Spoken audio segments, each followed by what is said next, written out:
It all started on a stormy night, a moment that changed everything. A lonely police officer, Jake Carter, was on patrol when he heard a faint cry in the rain. A stray pup, barely clinging to life, shivering under a flickering streetlight. That night, Jake made a decision that would shape the rest of his life. He took the pup in, gave him a home, and unknowingly created an unbreakable bond. Years later, Shadow would become more than just a companion. He would become a hero. He would save lives, make headlines, and prove his loyalty in ways no one could have imagined. But fate had its own plans. A single bullet would change everything. A tragedy that no one saw coming. And just when it seemed like Shadow's story had come to an end, he would return for one final mission, a story of love, loss, and an unbreakable bond that will leave you in tears. This is not just a story about a dog, it's a story about fate, sacrifice, and the kind of loyalty that never dies. Officer Jake Carter had always lived a simple, disciplined life. He wasn't the kind of man who formed attachments. His days were spent patrolling the streets of his quiet town, his nights filled with the hum of a police scanner. He had no family waiting for him at home, no one to check in on him. The badge was all he had. But on one fateful night, under the cold rain, Jake would find something, someone, that would change him forever. A small, helpless pup who would become his greatest companion. And together, they would face life, danger, and the one thing Jake never thought he could handle: loss. The story you are about to witness is one that will stay with you long after it ends. Because some bonds are unbreakable. The rain pounded the pavement in an unrelenting rhythm, drowning out the usual hum of the city. Officer Jake Carter adjusted his grip on the wheel, eyes scanning the empty streets ahead. It was one of those nights, quiet, eerie, the kind that made his instincts buzz with unease. His radio crackled, a dispatcher murmuring about a routine call miles away. Nothing urgent. Nothing out of the ordinary. Then, through the heavy downpour, he heard it.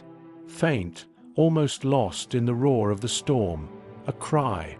A weak, trembling whimper that sent an unexpected chill down his spine. He hit the brakes, his pulse quickening as he turned his head toward the alleyway. The shadows shifted under the flickering streetlight, and then, he saw it. A tiny, shivering pup curled up near a storm drain, its frail body pressed against the cold concrete. Soaking wet, trembling violently, barely clinging to life. Its ribs showed through its thin coat, its eyes half-lidded, clouded with exhaustion. The rainwater pooled around it, threatening to sweep it away. Jake hesitated. His job wasn't to save strays. He had seen animals left behind before, struggling, lost, forgotten. He had told himself, time and time again, that he couldn't afford to care. That it wasn't his place. Yet, as he sat there, watching the pup barely lift its head to look at him, something inside him cracked. The pup wasn't just lost, it was waiting. Waiting for something, for someone. And Jake, despite every instinct telling him to move on, couldn't look away. Jake clenched his jaw, forcing himself to think. The pup was barely moving, its tiny chest rising and falling in uneven, shallow breaths.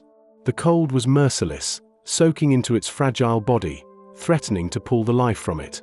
Any longer out here, and it wouldn't make it. He sighed, pushing open his car door.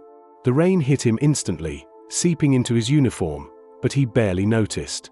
Step by step, he approached the pup, careful not to startle it. Up close, it looked even worse.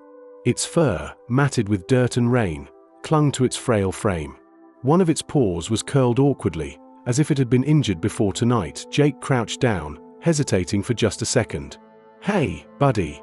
His voice was softer than he expected. The pup didn't react at first, then its ears twitched. Slowly, its dull eyes lifted to meet his. For a brief moment, time stilled. Jake had seen those eyes before. In people who had lost everything. In victims who had been hurt and left to fend for themselves.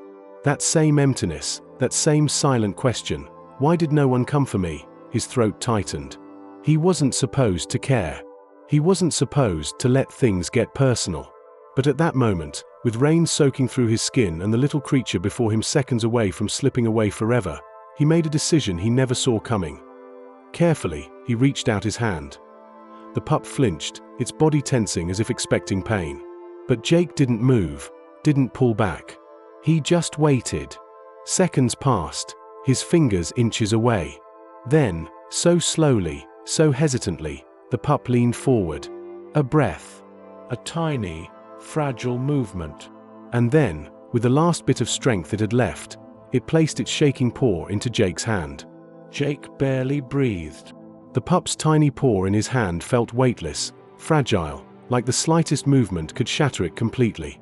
Its body trembled against the cold, its fur soaked through, but for the first time, it wasn't shying away. It had made the choice to trust him. Something deep in Jake's chest twisted. He had seen enough in his career to know how the world worked. He had learned to keep his emotions locked away, to never let his heart get involved. But in that moment, kneeling in the rain, he realized something terrifying, that he cared. Carefully, he slid his other hand under the pup's frail body. It flinched at first, instinctively trying to recoil, but it was too weak to resist. Its ribs pressed against his fingers as he lifted it, its heartbeat fluttering against his palm. The poor thing barely weighed anything. It had been starving, for food, for warmth, for someone to notice it. Jake pulled his jacket tighter around the pup, shielding it from the rain as he rose to his feet. The pup's breathing was shallow, but it was still there, still fighting. He had to move fast. For a brief second, he considered the nearest animal shelter, but something inside him shut the thought down immediately. Shelters were overrun. They couldn't keep up. And even if they did take him in, a pup this week, it wouldn't survive the night alone in a cage. No, Jake wasn't going to let that happen. He turned on his heel, striding back toward his car. He didn't know why he was doing this, didn't understand why this moment felt so different from every other night on duty. But as he slid into the driver's seat, the pup curled deeper into his arms. Its tiny body trembled, but this time, it wasn't from the cold, it was from something else. For the first time, the pup felt safe. The drive to the vet clinic felt like the longest of Jake's life. His fingers gripped the steering wheel tighter than necessary, his heart hammering with an unease he didn't understand. This wasn't supposed to happen. He was a cop. His job was to protect the city, enforce the law, not to save stray animals from dying in the rain. And yet, here he was, jacket soaked, pulse racing, a tiny, trembling life cradled against his chest. The pup barely moved, its breathing still shallow. Every so often, a weak tremor ran through its frail body. Jake turned the heat up, hoping it would help.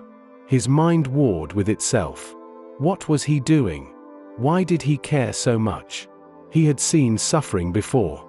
He had stepped over the broken, the abandoned, the forgotten, because it was just how the world worked. Some people got saved. Others didn't. But now, sitting here, feeling the pup's fragile heartbeat against him, that philosophy suddenly felt like a lie. The glowing sign of the 24-hour vet clinic came into view, snapping Jake out of his thoughts. He pulled into the lot, barely waiting for the engine to stop before swinging the door open. The moment he moved, the pup let out the faintest whimper, as if clinging to the last warmth it had. He moved fast, pushing through the doors, where a sleepy receptionist blinked up at him in surprise. "Sir, do you have an appointment?" "It's dying," Jake cut in, his voice sharper than he meant.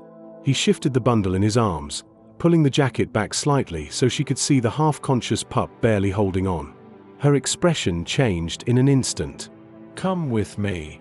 Jake followed, his legs moving on autopilot as he was led into a small, sterile examination room.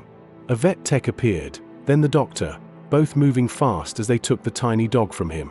The sudden loss of warmth against his chest sent a pang through him, like something had been ripped away. The vet murmured something about fluids, about stabilizing the pup, about how it was malnourished, freezing, and in critical condition. Jake just stood there, arms empty, watching through the glass as they worked. He had been here before, watching paramedics fight for someone's life, hearing medical jargon that blurred into white noise. The difference was, those people were strangers.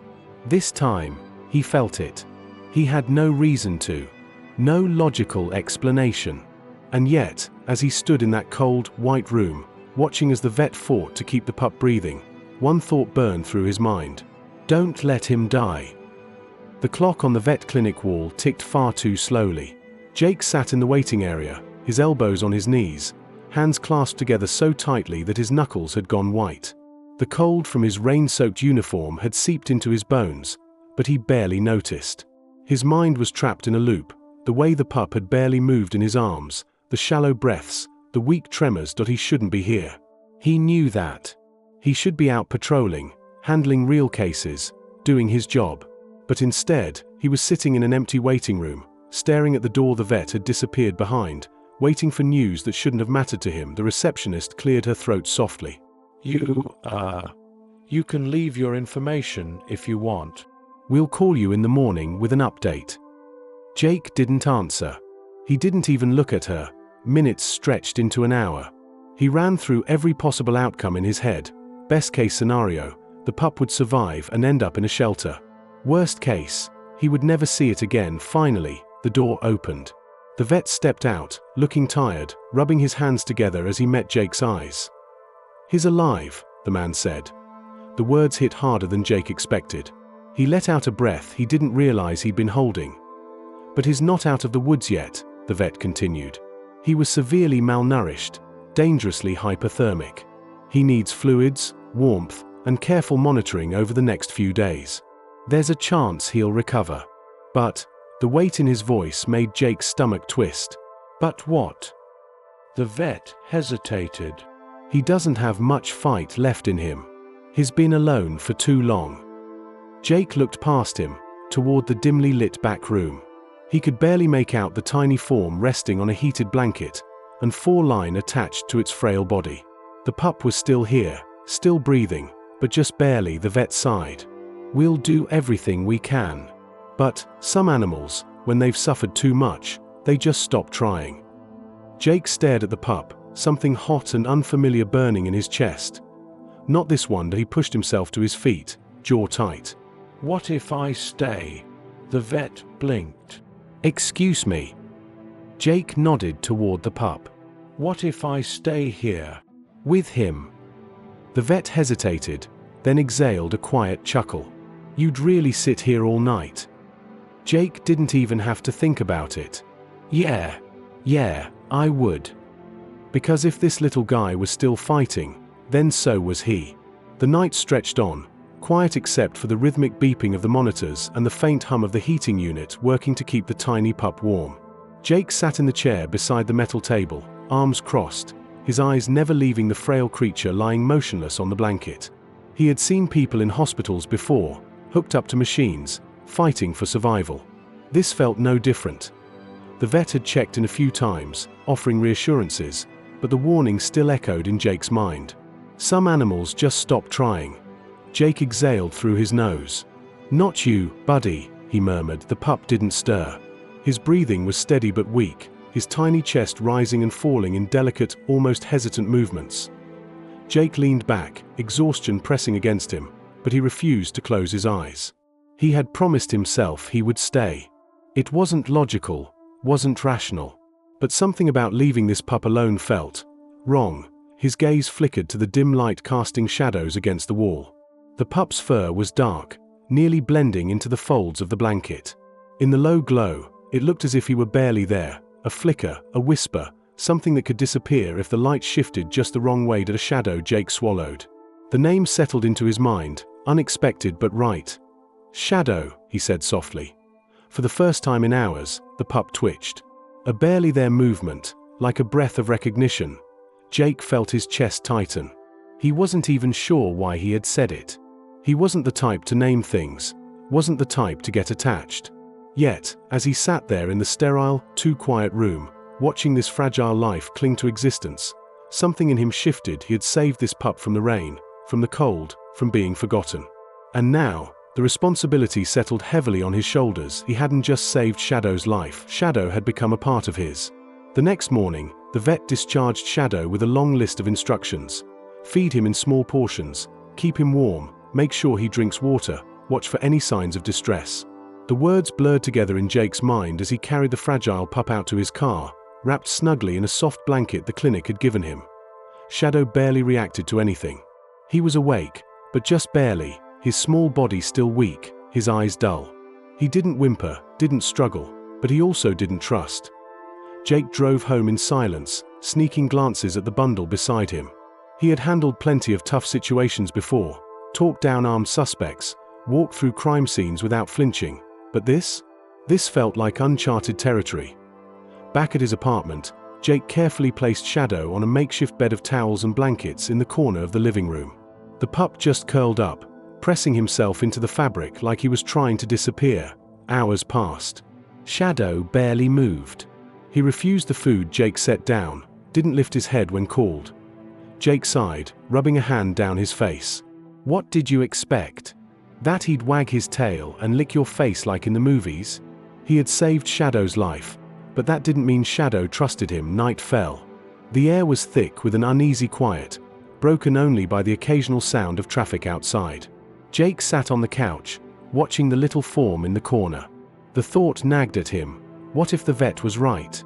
What if he's already given up?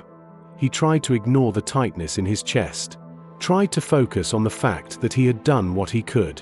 Shadow was here, safe, warm. That was enough, at least. It should have been, but then, sometime past midnight, Jake stirred from his half-sleep to the faintest rustling sound. He kept still, barely breathing. And then, a small, hesitant movement. Shadow, weak and trembling, was dragging himself across the floor. Not toward the food, not toward the door, toward Jake. Jake didn't move, didn't speak. He just watched, heartbeat thudding in his ears. Shadow stopped just beside the couch, hesitating for a long moment. Then, slowly, carefully, he curled into a ball right at Jake's feet. Jake exhaled, tension slipping from his body. Shadow hadn't given up. He was just learning how to trust. Jake didn't sleep much that night. Every time he closed his eyes, he found himself listening for the faint sound of breathing beside the couch. Shadow had barely moved, curled tightly into himself, but he was there, not in the corner of the room, not pressed against the walls, but right beside Jake. It was something. A step. Morning light crept in through the blinds, casting a dull glow over the apartment. Jake sat up, stretching the stiffness from his limbs, and looked down. Shadow was still there, his small frame rising and falling in slow, even breaths. Jake carefully got up, moving to the kitchen to grab the food the vet had given him. He set the dish down near Shadow, watching closely. The pup's nose twitched, but he didn't make a move toward it. Jake sighed. Still too soon. He sat back down on the couch, running a hand through his hair. Maybe this had been a mistake. Maybe he had misunderstood everything. Shadow had come closer last night, sure, but that didn't mean he wanted to be here. That didn't mean he trusted Jake to be the person to help him. Jake leaned forward, elbows on his knees. "Look," he muttered, rubbing his hands together. I don't know what you've been through. I don't know what kind of world you came from, what you had to survive before I found you. Shadow's ears twitched. Jake hesitated, then kept going. But I do know this. You don't have to fight alone anymore. I brought you home, and that means you're mine now. Silence. Then, a soft rustling sound. Jake looked down. Shadow had lifted his head, just slightly. His tired eyes met Jake's, and for the first time, something flickered there. It wasn't fear. It wasn't exhaustion. It was understanding. Jake swallowed the unexpected lump in his throat. He didn't do things like this. He didn't talk to anyone, didn't get attached. His life was a cycle of routine: work, eat, sleep, repeat. But now, sitting here with a half-broken pup who had nowhere else to go, he felt something shift. A silent promise settled between them. Jake had saved Shadow's life. Now, it was his responsibility to make sure it was a life worth living. Days passed, and slowly, things began to change. Shadow still flinched at sudden noises. He still avoided direct eye contact, still hesitated before eating, as if expecting the food to be snatched away. But he was alive, and he was trying. Jake adjusted his schedule around him. Mornings started with quiet moments, setting down a fresh bowl of food, waiting patiently as Shadow sniffed at it, testing whether it was safe. Afternoons were spent reinforcing small habits, gentle touches, reassuring words, sitting together in silence until Shadow felt comfortable enough to let his guard down. And then, one night, it happened. Jake was sprawled out on the couch, exhausted after a long shift. He had half a mind to turn the TV on, but the quiet wasn't so bad. He was getting used to having someone else in the apartment, even if that someone still spent most of his time curled up in a distant corner. But then, a tiny, hesitant clicking of paws against the hardwood floor. Jake turned his head slightly, careful not to move too fast. And there, standing a few feet away, was Shadow. His ears were perked, his body tense, but he had moved toward Jake on his OWNT. Was the first time he had done that. The first time he had chosen closeness over fear. Jake swallowed, keeping his voice steady. "Hey, buddy." Shadow blinked at him, then, to Jake's complete disbelief, took another step forward. It wasn't much. It wasn't some grand gesture, some overwhelming display of trust. But it was something. Jake let out a slow breath, feeling something tighten in his chest. For so long, it had just been him. No family, no one waiting for him when he got home. Just the badge, the job, the silence. But now, for the first time in years, he wasn't alone anymore. Shadow had chosen him. And Jake, in return, wasn't going anywhere. Weeks passed, and Shadow grew stronger. The frail, trembling pup Jake had found in the rain was gone, replaced by something sturdier, still cautious, still carrying the ghosts of his past, but no longer fading away. Jake started bringing him along on short drives, letting him sit in the passenger seat, his small frame curled up on the fabric. Shadow never wagged his tail like other dogs, never bounced with excitement, but he watched, observed, took in the world around him with quiet, careful eyes. And then one night, everything changed. Jake had just pulled into a dimly lit gas station, routine stop on a late-night patrol. He left the engine running, stepping out to grab a quick coffee from the store. It was a slow night, nothing out of the ordinary. Just another stop, another moment before heading back on the road. But when he stepped outside, Shadow was staring at something. Jake frowned. The pup sat stiff in the passenger seat, ears pricked forward, eyes locked onto a shadowy figure near the pumps. A man stood there, hoodie drawn low over his face, his stance too still. Something about him was wrong, too tense, too calculated, as if he were waiting for something. Jake had seen this before. The hesitation before action. The stillness before violence. He stepped toward the car, but before he could process what was happening, Shadow let out a low, rumbling growl. It was the first time Jake had ever heard that sound from him. Then, the man moved too fast. Too sudden.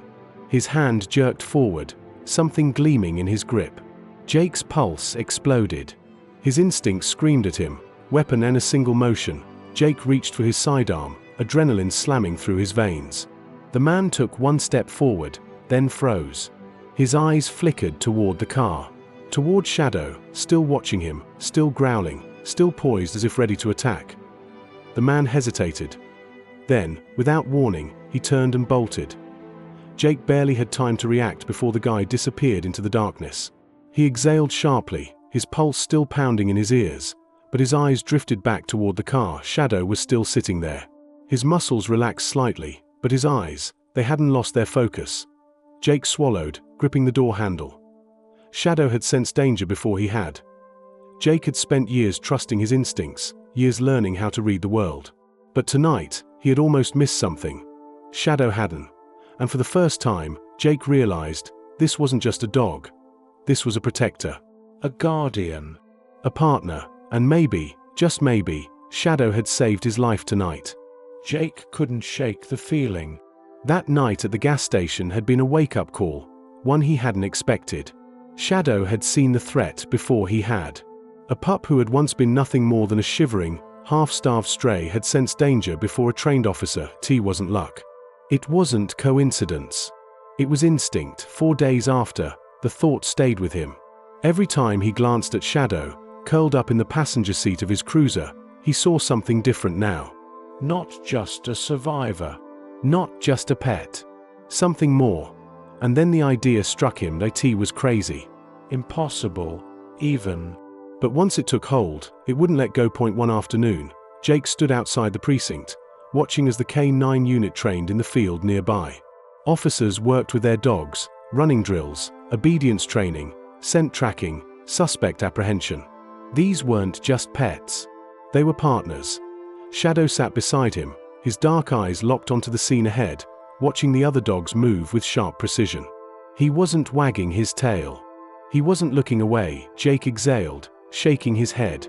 No way they'll go for this, he muttered. Still, he found himself walking toward his commanding officer's office later that day. You want to do what?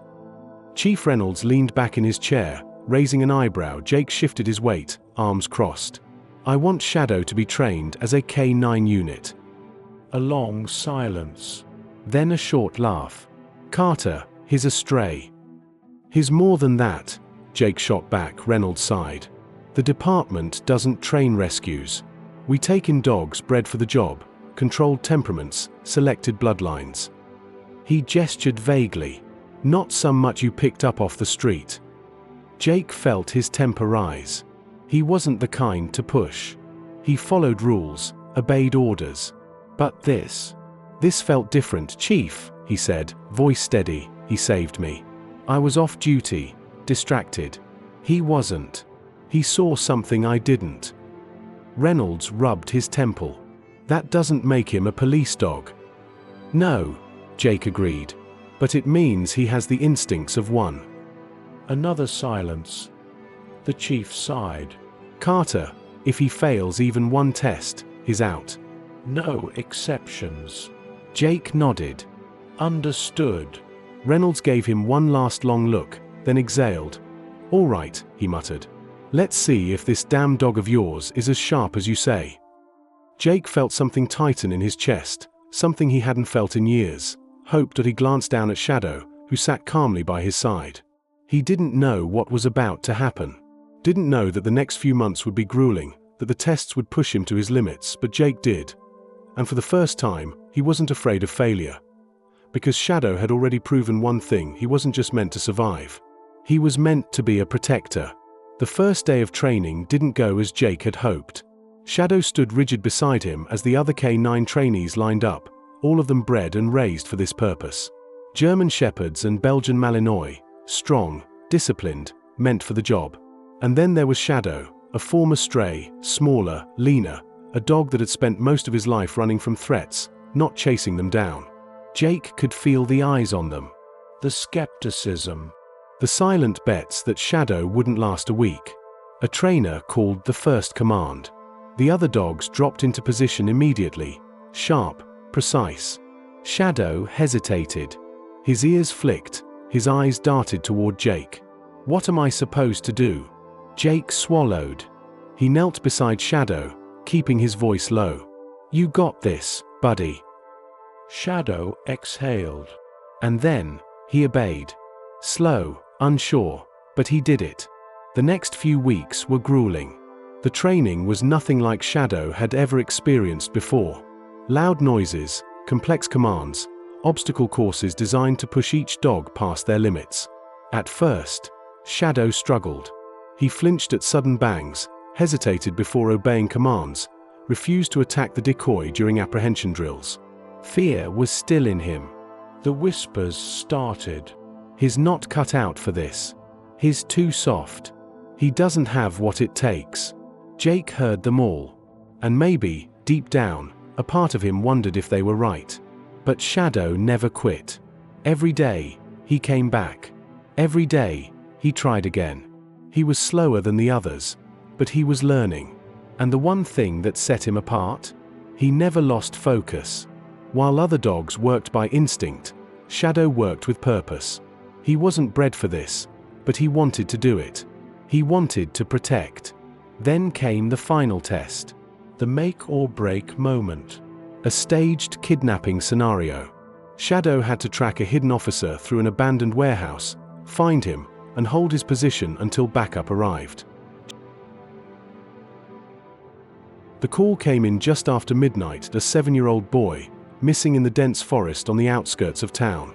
His parents had reported him missing hours ago, and now, with temperatures dropping and time running out, search teams were being deployed. Jake felt the weight of the situation settle deep in his gut. He had seen too many cases like this. People getting lost in the woods, their bodies found days later, too late to be saved. But this time, he wasn't just responding as an officer.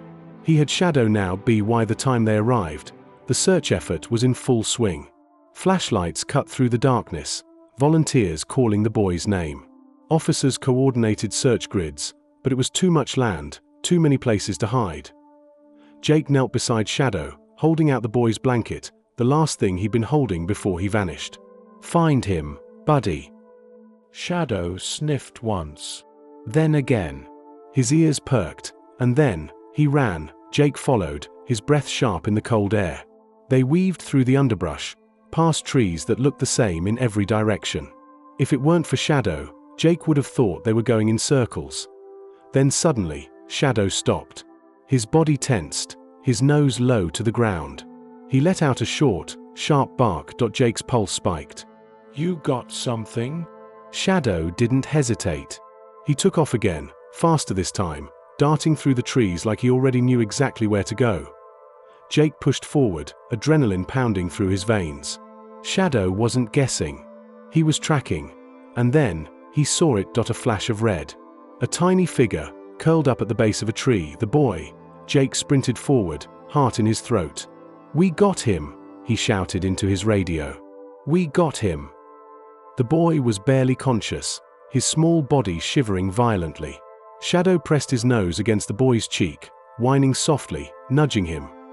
Jake pulled off his jacket, wrapping it around the kid. "Hey, buddy. Stay with me." The boy let out a weak breath, but his eyelids fluttered. "Still alive." Sirens echoed in the distance. Help was on the way. Jake exhaled, his hands still gripping the boy's small shoulders. Then he looked at Shadow, his partner, his best friend. "You did it, buddy." Shadow gave a quiet huff, tail flicking once. But he didn't look away from the boy. Because he wasn't just a dog anymore, he was a hero. The boy wasn't moving. His body was cold, his breathing weak, barely a whisper against the night air. Jake pressed his fingers against the kid's wrist, searching for a pulse. Faint. Too faint. Shadow circled anxiously, nudging the boy's small hands with his nose, letting out a low whine. He knew.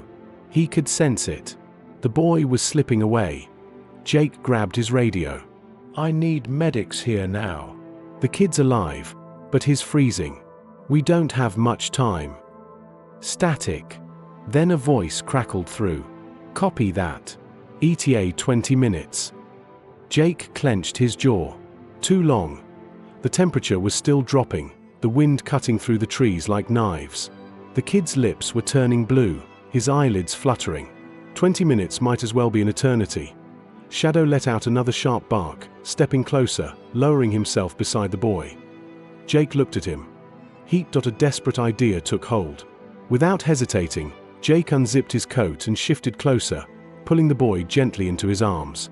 "Come here, buddy," he muttered, tucking the kid against his chest, wrapping the jacket tight around him. "Stay with me." Then he patted the ground. "Shadow. Here." Shadow didn't hesitate. He lay down against the boy's other side, pressing his warm body close, his breath slow and steady. He wasn't just lying there, he was giving the boy his warmth. Jake could feel it. The steady rise and fall of Shadow's chest, the heat radiating from his thick coat, seeping into the child's frozen skin. The boy let out a small sound. A tiny, fragile whimper. Jake's heart slammed against his ribs. He was still in there. Still fighting.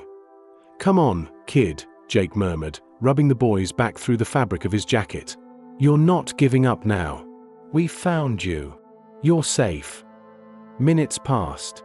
The longest minutes of Jake's life. He could barely feel his own fingers, barely hear anything over the pounding of his pulse. But slowly, the boy's breathing steadied. Shadow let out a quiet huff, still pressed against him. He wasn't moving until the kid was safe. Jake tightened his grip, barely noticing the distant wail of sirens finally breaking through the trees. Help was coming. But Jake knew the truth. Shadow had already saved him. The distant sirens were closing in, but not fast enough. Jake could still feel how cold the boy was, the way his tiny body barely reacted to warmth. His breaths came slow and shallow, too weak, too fragile. Shadow hadn't moved. He remained pressed against the child's side, his fur bristling against the cold, his steady warmth the only thing keeping the boy from slipping further away.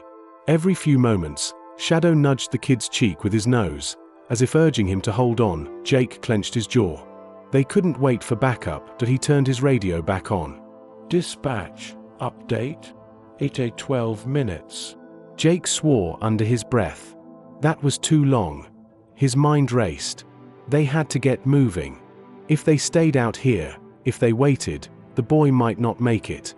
But carrying a freezing, barely conscious child through the woods in the dark? A single wrong step could be deadly. Then Shadow lifted his head. Jake followed his gaze. Just ahead, through the trees, was a break in the thick brush. A small, narrow path that curved downward. A path Jake hadn't noticed before, but Shadow had. Jake exhaled sharply.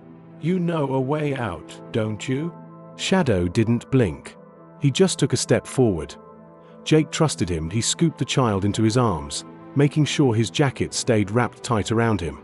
All right, buddy, he murmured. Lead the way.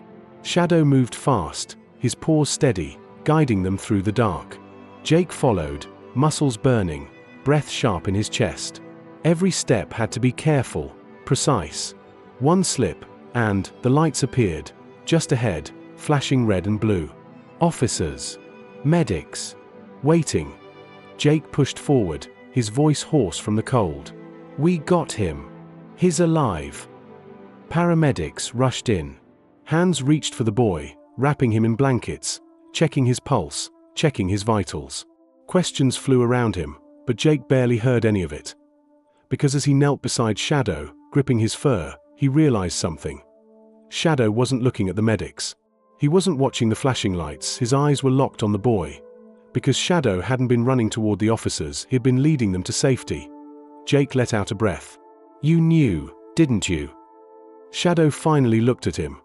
And for the first time since Jake had found him in the rain, Shadow wagged his tail. The hospital room was quiet except for the steady beeping of machines. The boy lay under layers of blankets, his small chest rising and falling in soft, steady breaths. Alive. Safe. That was all that mattered. Jake stood by the doorway, his arms crossed, exhaustion weighing heavy on his body. Shadow sat beside him, watching intently, ears perked, as if waiting for something. A doctor approached, nodding toward them. He's stable. Hypothermia, dehydration, but no long-term damage. If he had been out there much longer, he trailed off, shaking his head. Your dog saved his life. Jake glanced down at Shadow. The pup's gaze never left the boy, his body still tense, still alert, even though the danger had passed. Jake exhaled. Yeah, he murmured. I know. A few minutes later, the boy's parents arrived. The moment the mother saw her son, she let out a sob, rushing to his bedside. The father followed, gripping the boy's small hand, whispering his name over and over like a prayer. Jake felt a lump rise in his throat and turned to leave, but before he could step away. Wait. He stopped. The mother had turned, her tear-streaked face locked onto him, then onto Shadow. That's him, isn't it? She whispered. Jake hesitated, then nodded. Yeah.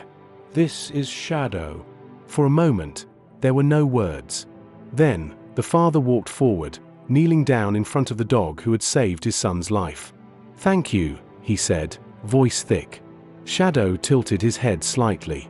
Then, as if sensing the emotion, he took a step forward, just one, and gently pressed his nose into the man's hand.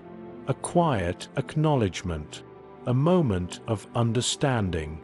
News spread fast. Within hours, reporters were outside the hospital, their cameras flashing, their microphones pushing forward, all asking the same thing. How did a rescue dog find the boy when the search teams couldn't? Jake hated attention. But this wasn't about him. It was about Shadow. The recognition didn't change Jake or Shadow. It didn't change the way they worked, the way they moved as a team. Shadow was still by his side, still watching, still reading the world in ways that most officers never could. But life had a way of shifting when you least expected it. The call came in late, a robbery in progress. The kind that could go south fast.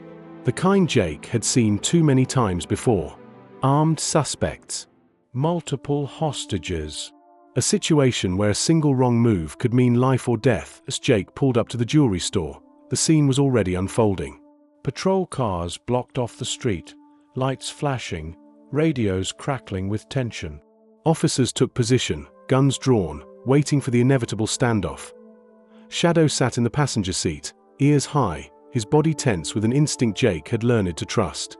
He could feel it too, the weight in the air, the kind of danger that didn't need to be spoken. Jake scanned the scene. The store's front windows were shattered, glass scattered across the sidewalk. Inside, masked figures moved frantically, their weapons flashing under the dim store lights. Hostages were on their knees, trembling, hands raised. Jake's stomach tightened. This was bad. Then the radio crackled. They're demanding a car and a clear route out. If we don't move fast, this is going to turn into a bloodbath. Jake's grip tightened on the door handle. The suspects were desperate, and desperate men did stupid things. Then, the moment everything changed. One of the robbers grabbed a hostage, dragging them forward toward the shattered glass doors. A young woman, maybe early 20s, her face pale with fear. The man shoved his gun against her temple. The officers braced, fingers tightening on their triggers. One wrong twitch, and bullets would fly. Jake barely noticed the way Shadow stiffened beside him. Then, it happened. The suspect moved, a flinch, a tightening of his grip, a shift of weight, and in an instant, Shadow's instincts ignited. Before Jake could react, Shadow lunged, everything else disappeared, the shouting, the flashing lights, the chaos. Jake only saw Shadow racing toward danger. Jake's heart slammed against his ribs as Shadow launched forward. His body was a blur of motion, faster than any officer could react, faster than the suspect could process what was happening. The gunman barely had time to turn before Shadow hit him full force. A single moment of chaos. A scream. A gunshot. Jake didn't even realize he was moving. His instincts kicked in, his feet pounding against the pavement as he rushed toward the store, gun raised. The other officers surged forward, shouting commands, but all Jake could see was Shadow. The suspect was down, knocked backward onto the shattered glass, his weapon flung from his grip. The hostage scrambled away, sobbing. Shadow stood over the gunman, teeth bared, growling, a low, deep sound that sent chills through the air. But then, Jake saw the blood.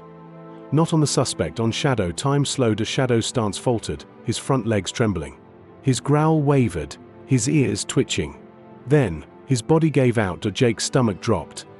No, no, no, no. He was at Shadow's side in seconds, dropping to his knees. His hands shook as they reached for him, pressing against the dark fur, searching, praying, please, not like this. Then he found it. The bullet wound. Shadow had been hit, the gunshot. Jake had heard it, but he had been too focused on the fight to realize where it had landed. Shadow let out a shaky breath, his body pressing weakly into Jake's arms. His eyes found Jake's, trusting, calm, like he wasn't afraid. Jake was that he barely heard the voices shouting around him, barely registered the suspect being dragged away in cuffs. His entire world had narrowed to the weight in his arms, the warm blood seeping through his fingers. Stay with me, buddy, Jake whispered, voice cracking. His grip tightened, his pulse pounding so hard it hurt. Don't you dare close your eyes. You hear me? You hold on. But Shadow was fading, and for the first time since the night he found him in the rain, Jake realized he might not be able to save him. Jake had never known fear like this. Not when he'd faced armed suspects, not when he'd run into burning buildings, not even when he'd been caught in shootouts that could have easily ended his life. Nothing compared to this, the feeling of Shadow's body going limp in his arms. The slow, unsteady rise and fall of his chest. The blood, God, the blood, warm and sticky against Jake's hands, spreading too fast, leaking from the wound in his side. No, no, no, Jake muttered, pressing down harder, desperate to stop the bleeding. His pulse pounded in his ears, drowning out everything else, the voices, the sirens, the chaos around them. None of it mattered. The only thing that mattered was keeping Shadow here. Keeping him alive. A paramedic ran toward them, medical bag slung over his shoulder. We need to move him, now. Jake didn't hesitate. He scooped Shadow up, ignoring the way his partner's body sagged against him, how his head lolled slightly before resting against Jake's arm. Too weak. Too still. The paramedics rushed to meet him, lowering a stretcher to the ground. Jake barely heard their voices as they checked Shadow's vitals, their movements fast and methodical. He's lost a lot of blood. Pulse is weak. We need to stabilize him before transport. Jake felt something crack inside him. This wasn't happening. This couldn't be happening. He dropped to his knees beside the stretcher, gripping Shadow's paw like it was the only thing tethering him to reality. "You stay with me," he whispered, voice raw. "You don't get to give up. "You hear me? You don't get to leave me." Shadow let out a faint, almost apologetic whimper. Jake's throat burned. His chest felt like it was caving in. The ambulance doors slammed open. Someone was talking to him, telling him to move, to let them do their job. But Jake wasn't letting go. Not now. Not ever. Shadow had fought for him. Now it was Jake's turn to fight for him. The ambulance ride felt endless. The sirens wailed above them, drowning out the frantic medical chatter. But all Jake could hear was Shadow's breathing, weak, uneven, each breath like a struggle. Jake sat beside the stretcher, gripping Shadow's paw, feeling the slight tremble that ran through him. He had never felt so helpless. This wasn't something he could fight. This wasn't a criminal he could chase down or a threat he could eliminate. This was fate. And fate was cruel. The paramedic checked Shadow's pulse again, his expression tight. "He's fading fast," he muttered. "We need to get him into surgery as soon as we land." Jake's grip tightened. "Not an option." "You hear that, buddy?" he whispered, leaning closer. "You've got a team waiting for you." "But you gotta hold on." "Just a little longer, all right?" Shadow barely stirred. His body was too limp, too cold. Jake had seen this before, in humans, in officers who had bled out before help arrived. The moment when someone stopped fighting. Jake refused to let that happen. So he kept talking. He told Shadow about all the cases they still had to work, about the steak dinners he still owed him, about how they were supposed to go home tonight and fall asleep on the damn couch like always. And then, his voice broke.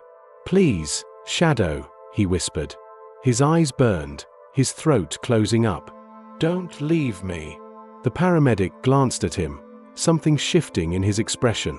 Like he understood. Like he had seen this before, a man begging for his partner to stay. The hospital loomed ahead, its lights a harsh contrast to the dark sky. The ambulance skidded to a stop. Doors flew open.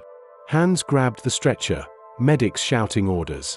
Jake tried to follow, but someone stopped him, gripping his arm, holding him back. "You need to wait here." Jake barely heard them. His body felt numb, his ears ringing. Shadow was disappearing behind a set of metal doors, a team of surgeons surrounding him, moving fast. And then, the doors slammed shut. Jake was alone. The silence was unbearable. The waiting room felt too bright, too empty. Minutes passed. Then an hour. Then 2. He ran a hand over his face, elbows resting on his knees. He had never been religious, but right now, he would give anything for a miracle. Because Shadow had spent his whole life fighting to survive. And Jake wasn't ready to live in a world where he lost that fight. Time stretched into eternity. Jake had paced the waiting room for hours, hands shoved into his pockets, his jaw clenched so tight it ached. Every time the double doors swung open, he braced himself, expecting the worst. But no one came for him. No news. No updates. Nothing. The vending machine coffee sat untouched on the table beside him. He hadn't eaten, hadn't slept.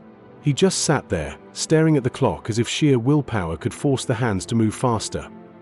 Then, at 3 a.m, a voice shattered the silence. "Officer Carter." Jake shot up from his seat. The surgeon stood in front of him, mask pulled down, exhaustion written all over his face. Jake couldn't breathe. "Is he made it through surgery?" The words hit like a freight train. Jake felt his knees go weak, his vision swimming for a second before he forced himself to focus, but the surgeon continued, and that single word made Jake's stomach drop. The doctor sighed, rubbing his temple. The bullet tore through muscle and nicked an artery. "We stopped the bleeding, but there was nerve damage." "His back leg," he hesitated. "It's unlikely he'll regain full mobility." Jake's throat was dry. "You mean, He won't run again. The surgeon gave him a sympathetic look. It's possible, but unlikely. The injury was severe. Even if he heals, he won't be the same. Jake nodded slowly, but his heart was breaking. His shadow, who had outrun criminals, saved lives, defied every odds stacked against him, now may never walk properly again. Can I see him? Jake asked, his voice quieter than he meant it to be. The doctor nodded. He's still out from the anesthesia, but yeah, come on. The room was dim, the soft beep of monitors filling the silence. Shadow lay on the table, bandages wrapped around his side, his breathing steady but weak. Too still. Too different. Jake sat beside him, pressing his hand gently against Shadow's paw. It was cold. You did good, buddy, he murmured, swallowing past the lump in his throat. You saved that girl. You saved all of us. No response. No flicker of movement. Jake had seen this before. The exhaustion. The hollow stillness of someone who had fought too hard for too long. He squeezed Shadow's paw, his voice dropping to a whisper. But you gotta fight one more time. Shadow didn't stir. Jake clenched his jaw, forcing himself to keep his voice steady, even though everything inside him felt like it was breaking. You don't quit, he murmured. That's not who you are. And so Jake sat there, through the night, his hand never leaving Shadow's. Waiting.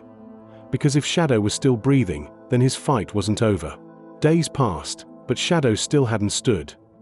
Jake sat beside his hospital bed every day, watching, waiting, hoping for a sign that he was still fighting. But Shadow only lay there, his body weak, his once sharp eyes dulled. It didn't make sense. Shadow had always been a survivor. He had fought through the cold, through hunger, through fear. He had survived when no one thought he would. And now it was like he was giving up. The vet told Jake to prepare himself. He's going to need therapy, time to adjust. He won't be able to do what he used to. He's not fit for duty anymore.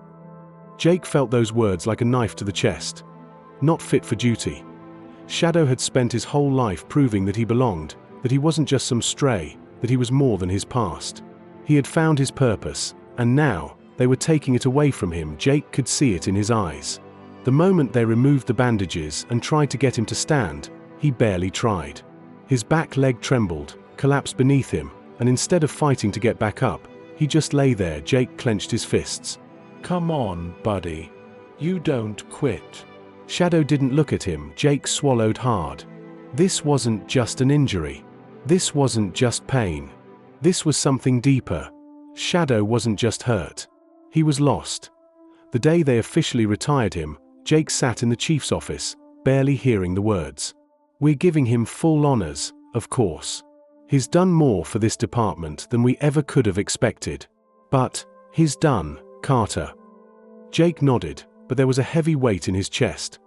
Because what happened to a hero when he couldn't be a hero anymore? That night, back home, Shadow barely moved from his bed. His food sat untouched. His eyes, once so alert, barely followed Jake across the room. Jake knelt beside him, running a hand over his fur. You're still my partner, he murmured. Doesn't matter what they say. But Shadow only blinked, exhaling a slow, tired breath. And for the first time since finding him in the rain all those years ago, Jake wasn't sure if Shadow believed it. The days blurred together. Shadow barely moved. He stayed curled up in his bed, staring at nothing, barely responding when Jake walked into the room.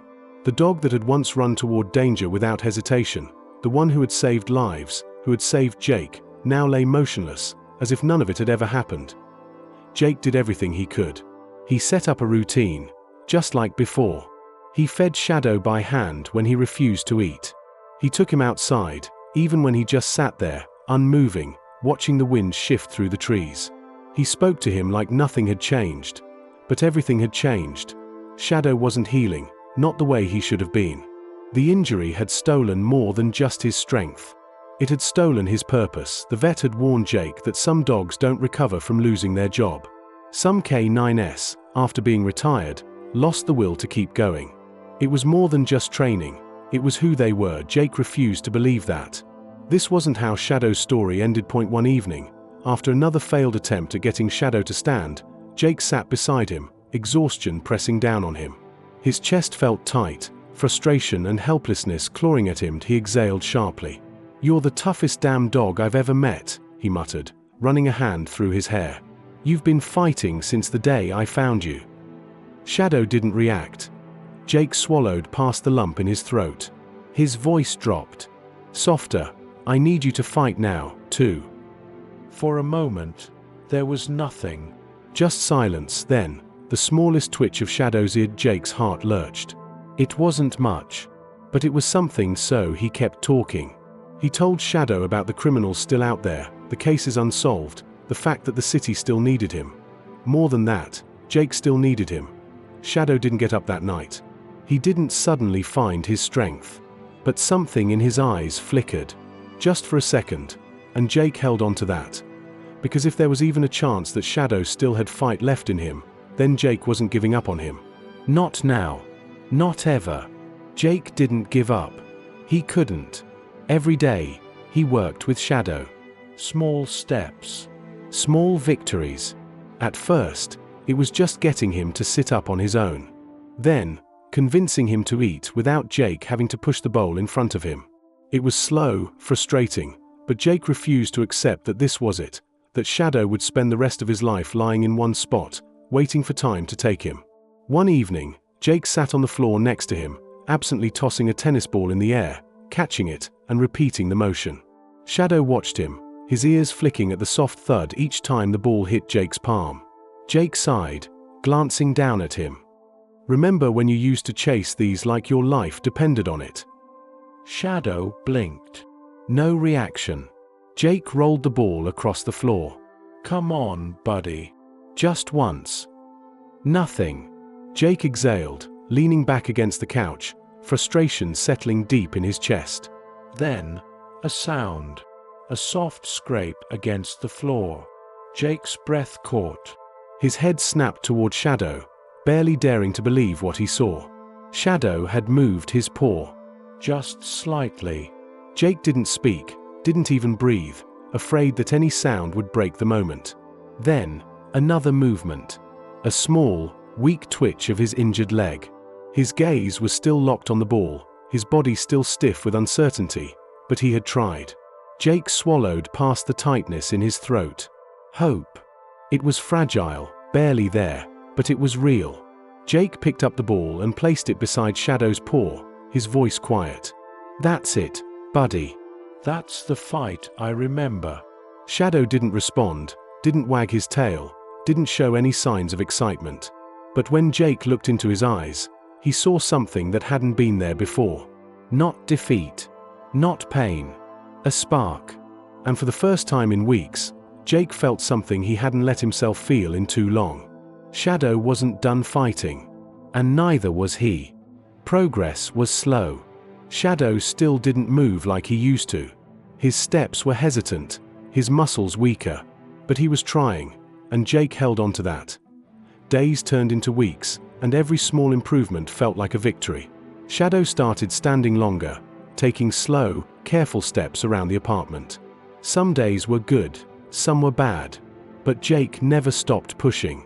Because if Shadow was still fighting, so was he. Then, one morning, an envelope arrived at Jake's precinct. No return address. Just his name, typed neatly on the front. He almost didn't open it. Just another piece of mail. Another thing to push aside. But then he saw what was inside, a child's handwriting. His pulse slowed as he unfolded the letter, eyes scanning the words carefully, each one hitting deeper than the last. "Dear Officer Carter, you don't know me, but I know you. A few years ago, I got lost in the woods, and your dog found me. His name is Shadow. I still remember how warm he was, how he didn't leave my side until help came. I was scared, but because of him, I got to go home." Jake swallowed, his throat suddenly dry. He knew exactly who this was from. "My mom told me he got hurt. That he can't be a police dog anymore. I just wanted to say, he's still a hero to me. Even if he never runs again, he already did something that changed my life. Please tell him thank you. I'll never forget him." Tears blurred Jake's vision. He blinked hard, exhaling sharply. His hands tightened around the letter. It had been years since that night. The boy had grown, moved on. But he still remembered Shadow. He still remembered the dog that had saved his life. Jake lowered the letter. His gaze drifted toward the couch, where Shadow lay curled up, his eyes half closed, lost in quiet. The world had told him Shadow's time was done. That he wasn't needed anymore. That he was just another retired K9 with nothing left to give. But that wasn't true, because to that boy, to the people Shadow had saved, he would always be a hero. Jake inhaled deeply, his mind racing. Maybe Shadow wasn't a police dog anymore. Maybe he'd never take down criminals again, but maybe there was still a way for him to make a difference. Jake set the letter down. A new idea was forming, and Shadow's story wasn't over yet. Jake couldn't shake the letter from his mind. The words stayed with him, settling deep into his chest, pressing against something he hadn't let himself acknowledge. Shadow still mattered. Maybe he wasn't chasing criminals anymore, wasn't tearing through training fields or taking down armed suspects, but his impact hadn't disappeared. Jake looked over at Shadow, who was stretched out on his dog bed. His once powerful frame had grown leaner, his muscles weaker, but there was something else in his eyes now. Something Jake hadn't seen in a long time. A spark at a knock at the door snapped him out of his thoughts. He frowned, setting his coffee down and heading for the door. When he opened it, his breath caught in his chest. A boy stood there. Not just any boy. The boy. The one Shadow had pulled from the woods all those years ago. He was taller now, maybe 12 or 13, but his face was the same, those same wide, grateful eyes, filled with a mixture of nervousness and something deeper, something like recognition. Hi, the kid said, shifting awkwardly. I am sorry for just showing up. My mom called the station. They said we could visit. Jake cleared his throat, nodding. Yeah, of course. The boy glanced past him, toward the inside of the house. His hands tightened around the straps of his backpack. Is he here? Jake didn't even have to ask who he meant. He stepped aside, letting the boy in. Shadow was lying by the couch, his head resting on his paws. He had heard the knock but hadn't moved to investigate. It wasn't in him anymore. He saved his energy for the rare moments when he truly needed it, but then, the boy spoke. Hey, old friend. And something changed. Shadow's ears flicked. His eyes, tired and half-lidded, snapped open completely. He lifted his head just slightly, his gaze locking onto the boy standing in the doorway. And then, for the first time in months, Shadow moved. It wasn't fast. It wasn't strong. But it was intentional. With a slow, almost hesitant shift, Shadow pushed himself up, his injured leg trembling beneath him. His breath was labored, his muscles straining, but he did it. Jake felt his chest tighten. The boy took a step forward, his eyes wide. He dropped to his knees, reaching out carefully, as if afraid the moment might break if he moved too fast. Shadow let out a soft huff, lowering his head until it pressed into the boy's hands. Jake swallowed hard. Because in that moment, it didn't matter that Shadow was retired. It didn't matter that he wasn't chasing criminals anymore, that he wasn't as strong as he used to be. Because Shadow still had a purpose. And Jake finally understood what it was. Jake had seen many things in his years as a cop, acts of bravery, moments of despair, the very best and worst of humanity. But nothing compared to watching Shadow stand on his own for the first time in months. The boy's hands trembled slightly as they rested against Shadow's fur. He let out a shaky breath, his voice barely above a whisper. You remember me, don't you? Shadow blinked slowly. His body wavered, his injured leg struggling to hold him up, but he didn't fall. He didn't collapse. Instead, he leaned into the boy's touch. Jake's throat tightened. He had spent months trying to get Shadow to move, to show some sign that the fire inside him hadn't completely burned out. But nothing had worked. Until now, the boy swallowed hard, rubbing his fingers over the scars on Shadow's side, the ones left behind from the bullet that had nearly taken him. His gaze flickered to Jake. He saved me, he said softly. I never got to tell him thank you. Jake exhaled. I think he already knows. And then, Shadow wagged his tail. It was faint. Weak. Barely a flicker, but it was there. Jake's chest tightened. It was the first time Shadow had done that since the accident. The boy let out a small, choked laugh, his eyes shining. See? You're still a hero. Shadow took a slow, shaky step forward. His back leg dragged slightly, but he didn't stop. Jake didn't breathe. Another step. Another. Shadow was walking. On his own, Jake clenched his jaw, looking away for a brief moment, trying to compose himself. But this was it. The moment he had been waiting for. Shadow wasn't gone. He wasn't lost. He wasn't some broken, retired police dog waiting out the rest of his days in silence. He was still fighting. Still alive. And for the first time in a long time, Jake let himself believe in miracles. Jake sat on the porch later that evening, a cup of coffee growing cold in his hands. The boy and his mother had left an hour ago, but the weight of what had happened still lingered in the air. Shadow lay beside him, stretched out comfortably, his breathing steady. He had walked today, really walked. Not because he had been told to, not because Jake had forced him, but because he wanted to. Jake ran a hand over his face, exhaling slowly. It had been so long since he had seen that look in Shadow's eyes, the one that had been there from the very beginning. The look of determination. He thought back to the letter. The words scribbled in shaky handwriting. He's still a hero to me. Jake set his coffee down, staring out into the night. The world had moved on, but Shadow's story wasn't over. Because heroes don't stop being heroes just because time changes them. Maybe Shadow wouldn't be on the front lines anymore. Maybe he wouldn't be chasing criminals or saving hostages. But there were other ways to make a difference. A new idea formed in Jake's mind, one he hadn't considered before. What if Shadow's purpose wasn't over? What if it was just changing? Jake looked down at his partner. What do you think, buddy? You still got some fight left in you. Shadow let out a slow, deep breath. Then, as if answering him directly, his tail thumped once against the wood. Jake smiled. Yeah, they weren't done yet. Jake wasn't the type to second-guess himself. Every decision he had ever made, every call, every action in the line of duty, was based on instinct. Shadow had taught him that. And right now, his instinct told him that Shadow still had more to give. The next morning, Jake sat at his kitchen table, scrolling through his laptop, searching for something he hadn't considered before. Therapy dogs. K9 officers were trained for strength, speed, and obedience. But therapy dogs? They were trained for something just as important: connection. Jake had spent months watching Shadow struggle to find his purpose again, and last night, for the first time, he had seen a glimpse of it. That boy, the one Shadow had saved, had done more for him in 5 minutes than months of recovery had. Maybe that was the answer.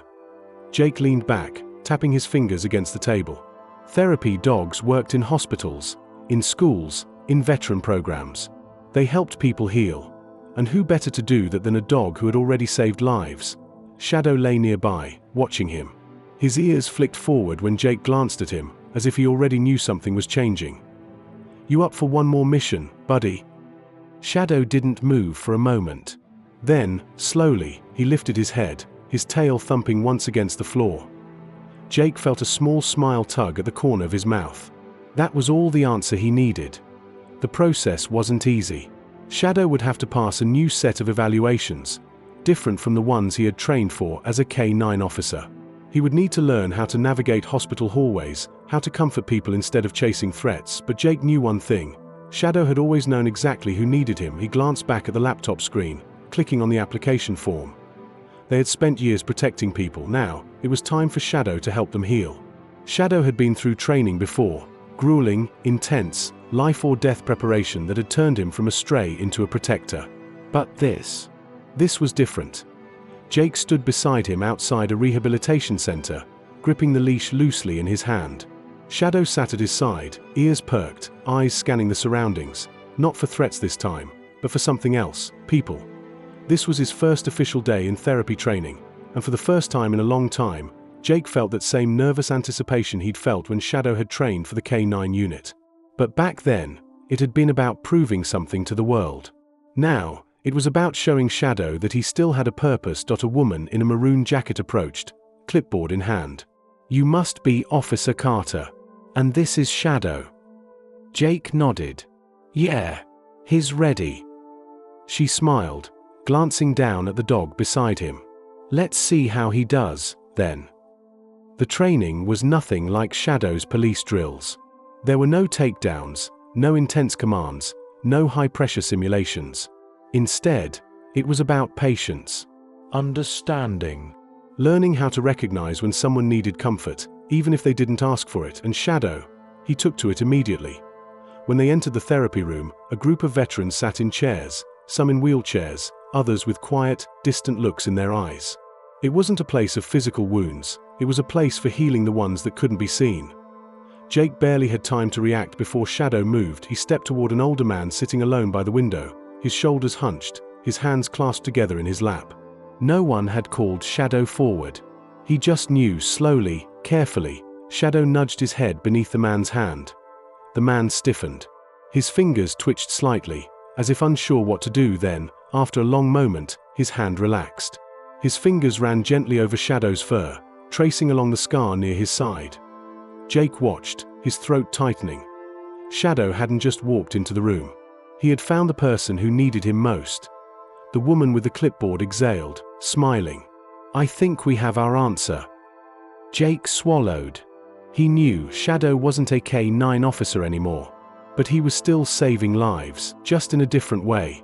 The old man didn't speak at first. His fingers moved slowly over Shadow's fur, pausing every now and then when they traced over scars, as if he understood exactly what they meant. Jake stood back, watching in silence. He had learned over the years that sometimes, the best thing to do was say nothing at all. After a long moment, the man finally let out a breath. "This dog," he murmured, his voice rough from years of silence, "he's seen things." Jake nodded. "Yeah, he has." The man's eyes flickered toward Jake, scanning him in a way that made it clear he wasn't just looking, he was reading. "So have you." Jake stiffened, but didn't deny it. There was no point. Some wounds didn't come from bullets or broken bones. Some wounds were carried. The man shifted slightly, still petting Shadow with careful, measured movements. "You know, I had a dog once. Back in the service. Military K-9. Saved my life more times than I could count." Jake exhaled. What happened to him? The man was quiet for a long time. Then, he gave a sad, tired smile. "He got old." Jake felt something tighten in his chest. He knew what that meant. He had spent the last few months preparing for that reality himself, for the day Shadow wasn't here anymore. The man cleared his throat, his hands still resting on Shadow's back. "They train these dogs to be strong, to fight. But no one prepares them for what happens when the fighting stops." Jake swallowed.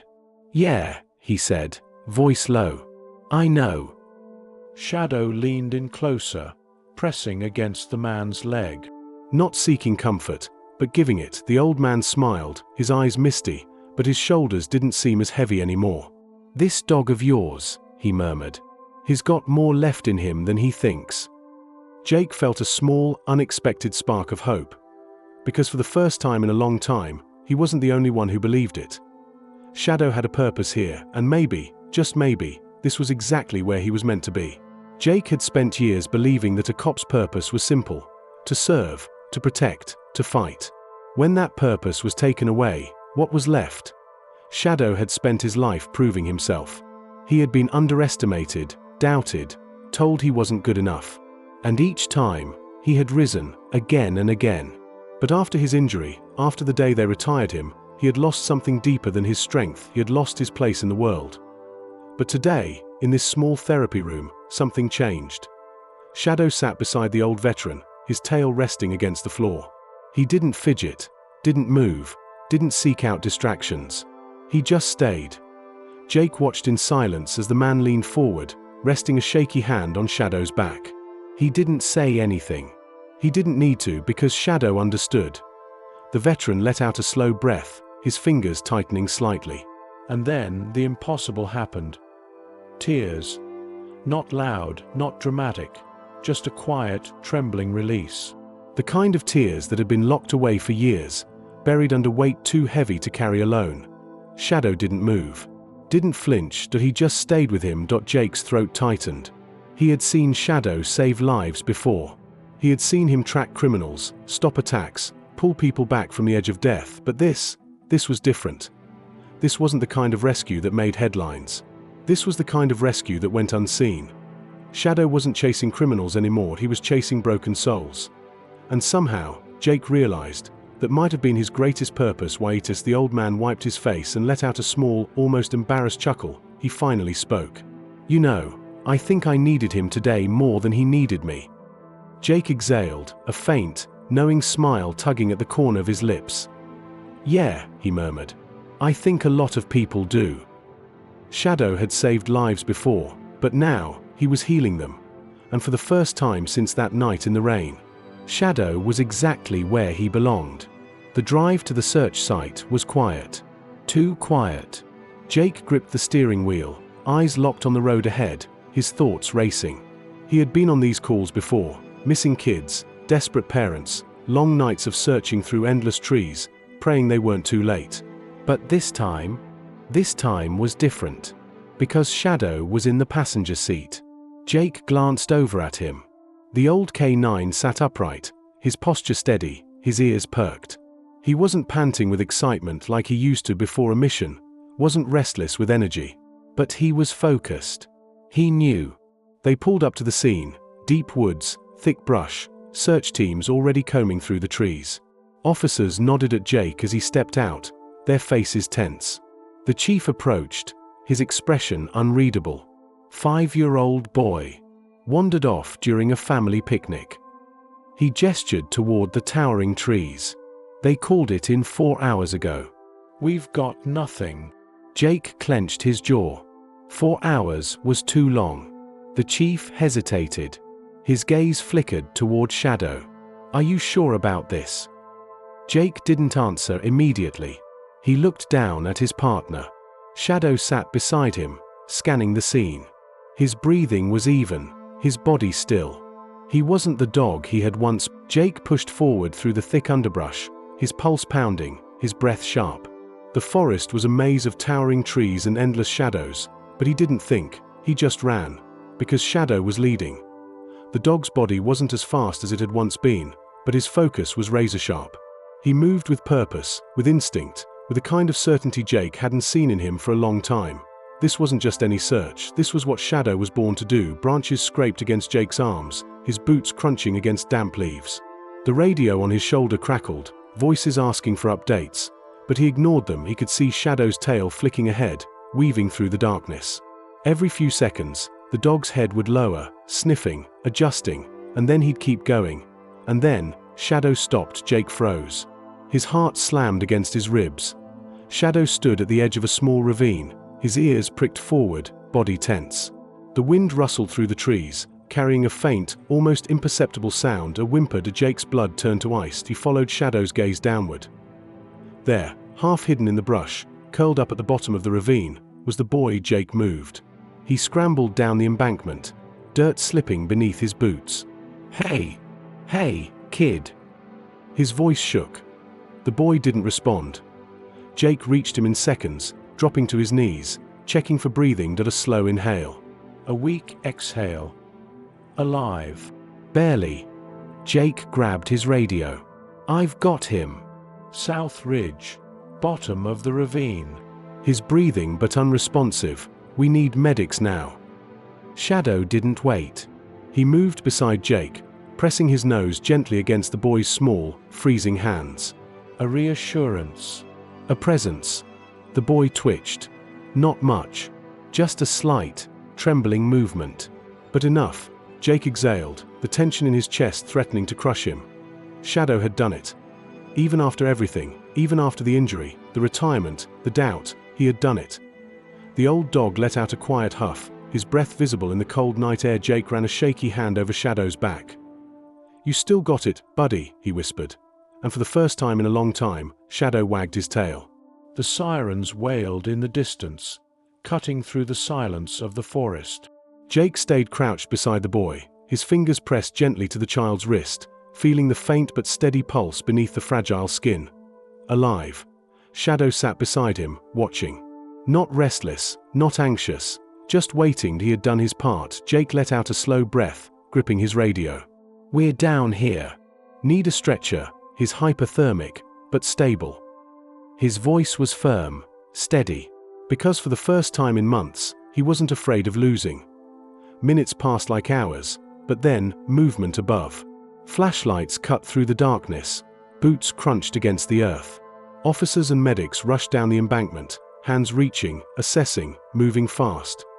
Jake stepped back, letting them work, and Shadow stayed right where he was. One of the paramedics glanced at the dog, then at Jake. "This him? The K9?" Jake nodded once. The medic gave a low whistle. "Damn. He saved that kid's life." Jake's throat tightened. His hand instinctively found Shadow's back, fingers running over old scars, healed wounds, the proof of a lifetime of service. "He's done that before," Jake said quietly. "More times than I can count." The boy was lifted onto the stretcher, wrapped in thermal blankets, his small body still trembling from the cold. But then, a weak, shivering hand reached out. For Shadow, the old dog hesitated for just a second, then leaned in, pressing his nose against the boy's fingers. "A promise. You're safe now." Jake clenched his jaw, swallowing hard as the medics carried the child away. Shadow finally stepped back, his body tired but steady. His work was done.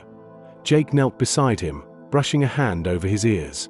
"You're still a hero, you know that." Shadow let out a slow, deep exhale, then, ever so slightly, he wagged his tail.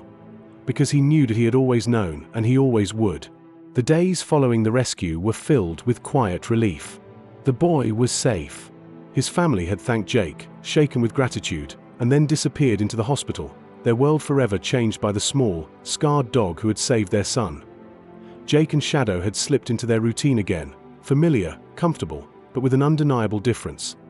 For the first time, Shadow seemed at peace.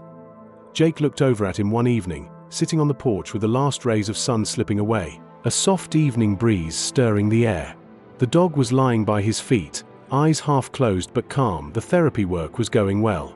Shadow's visits to the rehab center had become a source of quiet comfort for everyone. He had started to grow into this new role, the one where he didn't have to chase criminals or prove anything. He just had to be. Jake couldn't help but marvel at the change in him. The weight of the world seemed to have lifted from Shadow's shoulders, and though he wasn't the same dog he had been before the injury, he was still everything Jake had hoped for. They had a new mission now. Not to fight, but to heal. Jake's phone buzzed, pulling him out of his thoughts. He picked it up, expecting another routine call from the precinct, but it was a number he didn't recognize. "Hello? Is this Officer Carter?" Jake's heart stilled. Yeah, who's this? "This is Dr. Hayes from the Children's Hospital. We have a patient here who's been asking for a dog, specifically, Shadow." Jake felt a lump form in his throat. "The boy from the woods. He's in remission from cancer," Dr. Hayes continued, "and he's been through some tough treatments. We're hoping Shadow can come visit, if he's available. It could really lift his spirits." Jake glanced down at Shadow, his gaze meeting the dog's soft, understanding eyes. "Yeah," Jake said quietly, his voice thick. "We'll be there." He hung up the phone and reached down to scratch behind Shadow's ears. "Looks like we've got a new friend to help, buddy." Shadow's tail gave a faint thump on the ground. He knew exactly what this meant. They were no longer just a cop and his dog. They were healers. And together, they could offer something more precious than they ever imagined. A way out of the darkness. A second chance. The children's hospital was quiet when Jake and Shadow arrived. The usual hum of activity was subdued, the hallways softened by the calm of the evening shift. Jake paused in front of the door, glancing down at Shadow, who sat by his side, his posture still but his eyes alert. Even though Shadow's body was no longer the powerhouse it had once been, his spirit hadn't faded. The fire in him, the instinct to protect, to heal, was still there. Jake knocked softly on the door, and when it opened, a nurse greeted them with a warm smile. "Officer Carter, thank you for coming." She led them into a room where a small boy, no older than 6 or 7, lay in bed. He was pale, his head covered with a soft blue cap, but his bright eyes that sparkled with a quiet determination, locked onto Shadow as soon as he entered the room. "Shadow." The boy's voice was hoarse but full of wonder. "You came." Jake smiled, stepping aside as Shadow trotted over to the bed, his tail wagging slowly. The boy reached out, his small fingers trembling, and Shadow nuzzled his hand gently. It was one of those rare moments, when everything else in the world fades, and all that's left is a connection, deep and profound. A dog who had spent his life protecting, now giving everything he had left to heal. The boy laughed softly, his face lighting up with a smile that made Jake's chest tighten. I missed you. Jake stood back, watching. The boy wasn't just petting Shadow, he was leaning into him, drawing strength from the dog's presence. It was like the weight of everything, the treatments, the fear, the uncertainty, was momentarily lifted, replaced by a sense of peace. The nurse stood beside Jake, her eyes soft. This is the most calm he's been in days. Jake swallowed, the lump in his throat threatening to overtake him. He's a good boy, he murmured, his eyes never leaving Shadow and the boy. The boy's laughter bubbled up again, and for the first time in a long time, Jake felt the ache in his chest ease. Shadow's mission hadn't ended. It had only just begun. And as he watched the boy's face soften, the bond growing between them, Jake realized something. In a world full of chaos and hurt, there was always a way to find hope, sometimes in the most unexpected places. Like in the heart of a dog who had fought through everything, only to come out the other side as the one who would offer a lifeline. Shadow wasn't just a survivor anymore. He was a healer. Weeks passed, and Shadow's visits became a regular part of the hospital's routine. The children, the families, the staff, they all began to look forward to his presence. He was no longer just a dog with scars and wounds from the past. He was a symbol, a reminder that even the toughest battles could be overcome, that recovery wasn't always about the physical, it was about the spirit. One afternoon, Jake found himself sitting in the same therapy room he had visited before, watching as Shadow sat by a little girl's bed. She was curled up, her small body covered in blankets, her eyes tired but alive. Her fingers stroked Shadow's fur as he lay beside her, still and calm. Jake didn't interrupt. He just watched, his heart swelling as the girl smiled faintly at the dog. "You're a good dog, Shadow," she whispered, her voice barely audible but full of truth. Shadow didn't respond with the enthusiasm he used to have. He didn't leap or bark. But he was present. The girl's parents sat nearby, silently observing, their faces soft with emotion. They understood. Jake shifted in his chair, the weight of the moment settling deep inside him. This was what Shadow was meant for. Not chasing criminals, not fighting in the streets. But here, in this room, bringing a quiet peace to those who needed it most. As Shadow continued to rest beside the girl, a nurse came in with a new set of toys. The girl's eyes lit up at the sight of the bright colors, but she didn't reach for them. Instead, she patted the space beside her, looking at Shadow. "Stay with me, please," she asked, her voice weak but determined. Jake's throat tightened. He could see how much Shadow's presence meant to her, how much she relied on it. And for the first time in a long time, Jake saw what he had been missing all this time. Shadow wasn't just a companion. He was a lifeline.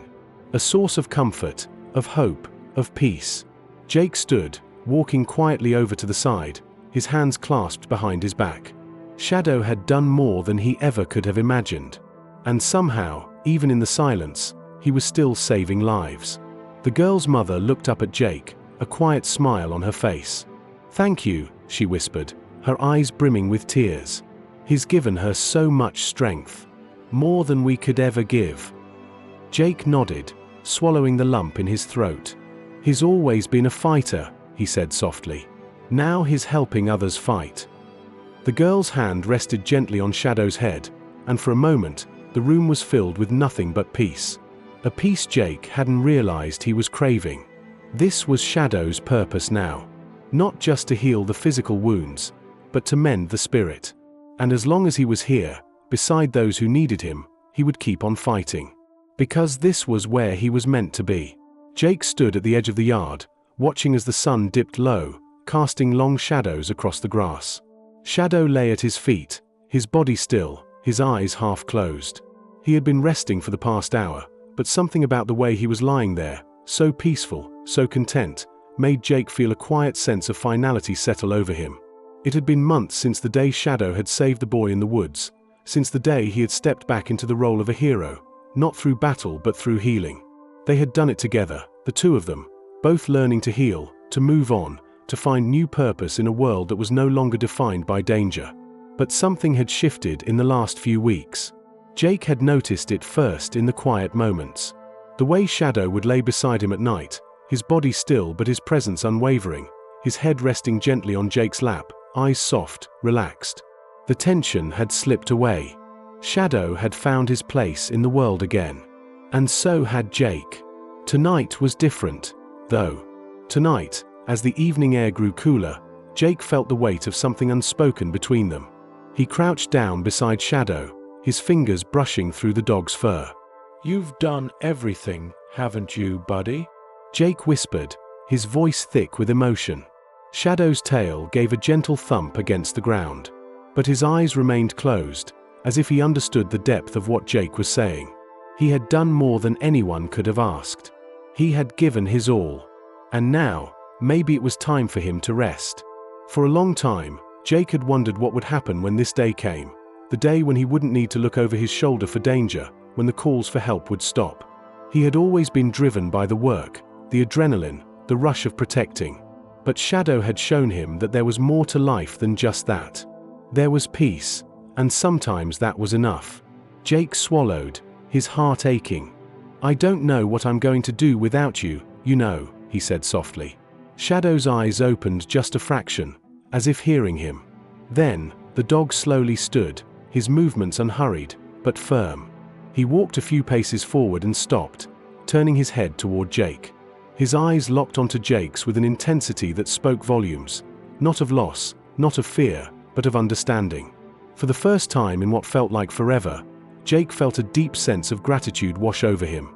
Shadow had taught him the most important lesson of all, that no matter how many battles you fight, no matter how many victories you win, there comes a time when you let go, when you let the fight rest, and you embrace peace. Shadow didn't need to chase criminals anymore. He didn't need to prove himself. He had already given everything.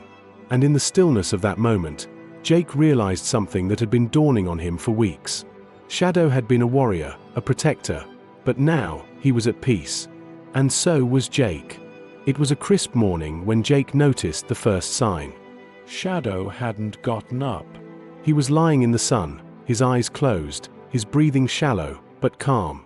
The way he was laying, still, almost too still, something in Jake's gut twisted. He had seen this before. It wasn't the playful exhaustion of a day well spent. It was something else. For a moment, Jake stood in the doorway, watching. His heart ached in ways he couldn't explain. Was this it? Over the past few weeks, Shadow had been slowing down. He didn't move as quickly, didn't respond with the same energy. But he still had moments of clarity, moments where the old fire would spark in his eyes, where he would rise, tail wagging, ready to face whatever came next. But today, he didn't rise. Jake swallowed hard, stepping toward him. "Hey, buddy," he whispered, crouching beside the dog, running his fingers gently over his fur. The familiar warmth was still there, but it felt different now, more fragile. Shadow's tail gave the faintest of thumps, just enough to acknowledge Jake's presence, but his eyes stayed closed. There was no excitement, no joy at the touch. It was as if he was already somewhere else, somewhere beyond this world, waiting. Jake's chest tightened. He had known this day would come, he just hadn't been ready for it. The past few years had been a gift, a second chance for them both. But now, as the silence stretched between them, Jake couldn't help but wonder if they had done enough. If they had given all they could. If they had found what they were meant to find. "Shadow," Jake whispered again, his voice thick with emotion. "You've done everything. You've given everything." Shadow's eyes opened, just a fraction. His gaze, soft and tired, met Jake's. And in that moment, Jake understood. This wasn't about the battles they fought or the dangers they faced. It was about the quiet moments, the ones where you sit together, side by side, and just exist. Jake's heart swelled, tears pricking at the corners of his eyes. "I'm so lucky to have had you, buddy," he whispered. "You've changed my life more than I ever thought possible." Shadow shifted slightly, his body moving with slow grace. He stood, taking one tentative step, then another. His back legs trembled under the weight, but he didn't fall. There was something deeply peaceful in his movements, as if he was saying goodbye in his own quiet way. Jake crouched down, holding his breath. Shadow walked toward him, his steps slow, measured, as if each step mattered. Then, without hesitation, he leaned in and gently pressed his head against Jake's chest. Jake wrapped his arms around him, holding him close, feeling the steady rhythm of his breathing, knowing this was the last time he would feel that warmth. Shadow had been his partner, his protector, his best friend. And now, it was time to let go. But in that final embrace, Jake understood something he hadn't before. This was not an end. Shadow had given him the greatest gift of all, the lesson that there is life after every battle, life beyond the pain. And in the quiet of that moment, Jake knew he would carry Shadow's strength, his love, his loyalty, with him always. Because no matter where they went, no matter what came next, he would never be alone. Jake sat alone in the backyard later that evening, the silence of the house pressing in around him. The stars above were dim, the night air cool against his skin, but there was something oddly comforting in the quiet. Shadow was gone. It had happened peacefully, as though he had known it was time, his body slowly giving way to the years of service, to the moments of joy and the battles fought. Jake had stayed by his side until the very end, whispering words of gratitude, of love, until the warmth had finally faded. And then, it was just him. But even now, in the emptiness of the space, Jake didn't feel the weight of loss the way he had expected. Instead, he felt a strange peace. A calm that came from knowing Shadow had found his rest. Shadow had given Jake so much more than he could ever repay. He had been his rock, his partner, his reason to get up in the morning when the world seemed like too much. They had walked through every storm together, facing dangers that would have broken others, and always, coming out on the other side. But through it all, Shadow had never stopped teaching him. Jake stood slowly, walking to the small wooden box he had placed in the corner of the yard. Inside were the small old toys Shadow had once loved, his ball, the chewed-up rope, the little squeaky bone. He hadn't been able to bring himself to part with them just yet. There was a time when those items had meant everything, each one a memory of the dog who had been more than just a companion. With a heavy breath, Jake knelt down and picked up the ball. He tossed it gently across the yard, just like he had done countless times before, his heart swelling with bittersweet memories. The familiar sound of the ball bouncing against the ground echoed in the night. But now, it was just Jake, alone with the quiet. But it wasn't an empty silence. He smiled, his eyes closing for a moment. Shadow had always understood more than anyone else. And even now, it felt like the dog was still there, watching him, urging him to keep going. Jake had known Shadow in ways no one else had. He had seen his heart, his strength, his soul. And he knew that the lessons learned from the time they spent together would never leave him. The legacy Shadow left wasn't in medals or titles or any of the things people would recognize. It was in the quiet strength, the love, the sacrifice. In the moments when everything seemed impossible, Shadow had shown him the power of resilience, and most importantly, the power of unconditional love. Jake stood there for a long time, letting the tears fall freely now, the memories flooding back with each breath. And then, quietly, he whispered into the night, "Thank you, buddy." Because that was all he could say. And it was enough. It had been a few weeks since Shadow passed, but Jake found himself still waiting for the familiar weight of the dog by his side. He caught himself glancing at the empty spot on the couch, at the leash that hung unused by the door. The quiet was deafening in a way that left him wondering if he would ever get used to it. But life, like it always did, moved forward. Jake went back to the precinct, resuming the work that never stopped, but it was different. He walked through the halls, passing by the other K9 officers, but there was always that nagging emptiness in his chest, the feeling that something vital was missing. The rush, the adrenaline, none of it felt the same without Shadow. Without that undeniable connection, that understanding that no matter how hard things got, they could face it together. Yet, deep down, Jake knew it wasn't over. One evening, as he sat at his desk after a long shift, his phone buzzed on the corner of his table. Jake reached for it, surprised to see a message from the same children's hospital where Shadow had made such a lasting impact. "We have a request for a visit."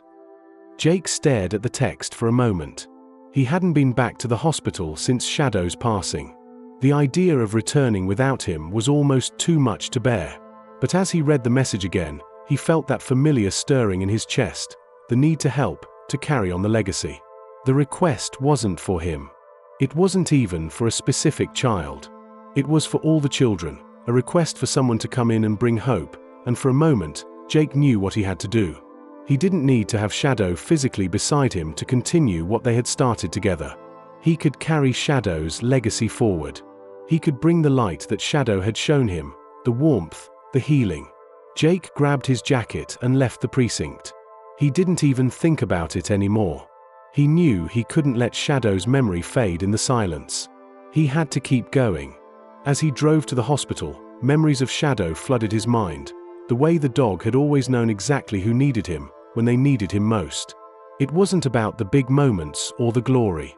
It was about the quiet acts of kindness, of giving everything you had to someone else without expecting anything in return. Jake smiled as he parked outside the hospital. He knew it was time to start this new chapter. Shadow had passed on, but the work wasn't finished. It had only just begun. Jake entered the building with a quiet sense of determination, ready to bring the healing and comfort Shadow had left behind, and to carry on their mission together. Jake stepped into the children's hospital lobby, the air heavy with anticipation. The usual hustle and bustle of the hospital was quieter now, more subdued. But there was an energy here, something Jake hadn't realized he'd been missing, the same energy that had always been with him when Shadow was by his side. He had decided, just a few days after Shadow's passing, that he couldn't let the legacy die. He couldn't just leave the hospital visits to memories. The children who had met Shadow had seen what it meant to heal, to find comfort in the simplest of gestures. They deserved that peace, even without the dog who had made it all possible. As he walked down the familiar hallway, he felt the weight of the past few months pressing against him. Shadow wasn't physically here, but he could feel him, in every step, in every memory, in every life they had touched together. And Jake had a purpose, too. A purpose that he couldn't ignore any longer. The nurse who had reached out to him earlier met him at the entrance to the therapy room, her smile gentle but hopeful. "We're ready for you, Officer Carter," she said softly. "The kids will be so happy to see you." Jake gave a tight nod, his emotions still raw but steady. He didn't know what to expect, didn't know how he would handle it.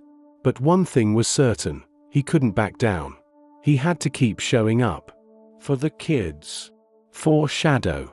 For himself. As he entered the room, he saw the faces, some familiar, some new. All of them were hopeful, their eyes lighting up when they saw him. The children, all of them in different stages of recovery, were gathered around a small table, each one more eager than the last. Jake stood in the doorway for a moment, his heart heavy. They were waiting for something, but it wasn't just him they were waiting for. It was the hope he carried, the reminder that healing wasn't just a physical journey. It was an emotional one, and sometimes, it started with just a quiet presence. He smiled, swallowing hard against the knot in his throat. "Hey, everyone. I know you were expecting someone else," he said, stepping into the room. "But I've brought something that I think might just be the next best thing." The children watched him closely, and he took a step forward.